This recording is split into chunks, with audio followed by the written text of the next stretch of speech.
Hello, my name is Milette and I'm an oncology dietitian with Mom Creek Cancer Institute and the lead culinary medicine instructor at UT Southwestern Medical School.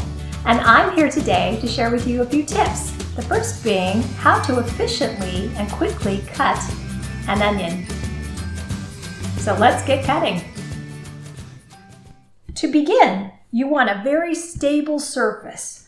So if you have a cutting board on a surface that's a little slick and rolling around, what I can suggest is if you take a kitchen towel that's slightly damp or a paper towel that's slightly damp and put it under your cutting board,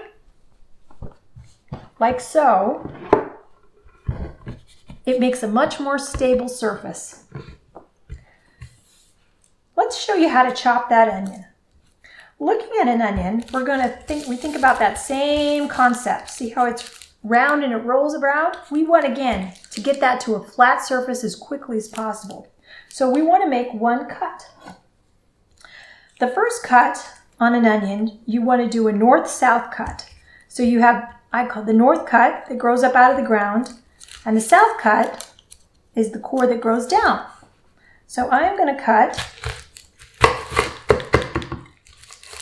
right through the middle. If you can see, I'm going to save the peelings on the outside over here. So I've got a nice flat side here. I'm going to peel that off.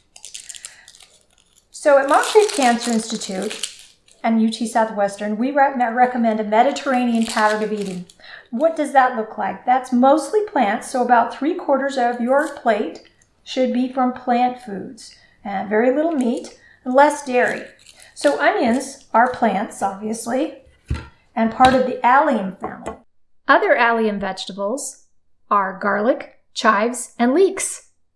Allium vegetables get their distinctive odor from the sulfur compounds they pull from the soil as they grow. Okay, so I'm just going to snip this little bit off here. Add that to my discard pile. Then I'm going to turn it to the side. And as you can see, we're going to make a series of cuts pretty close together.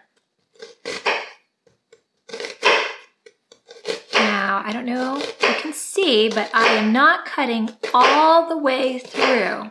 I'm not cutting all the way through to that south end part. That is going to be the last thing I cut. That holds everything together. Now, if you're making a stir fry, you could snip off the end and you've got perfectly proportioned pieces for a stir fry or a salad. This would be perfect for a red onion. But let's say we wanted to make spaghetti sauce.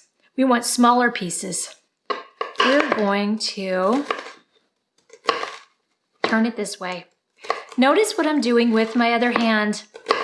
I've created a claw where I've tucked my fingers in. This does a couple of things. It helps me hold the onion more firmly, and it also protects my fingers. We don't need any extra emergency room visits right now. There we go. Look at that. Perfectly even onion. All good to go. But now we have all these extra peelings. What are we going to do with that? We could throw it away, or how about we save it? If you get a freezer bag, tuck it in there. We're going to save that. That's all there is to it. So, I want you to take these onion peelings, and next time we meet, I'm going to show you how to take this and other common vegetable peelings and make a nutritious, delicious broth. For Mom Creek Cancer Institute and UT Southwestern, stay safe and healthy cooking.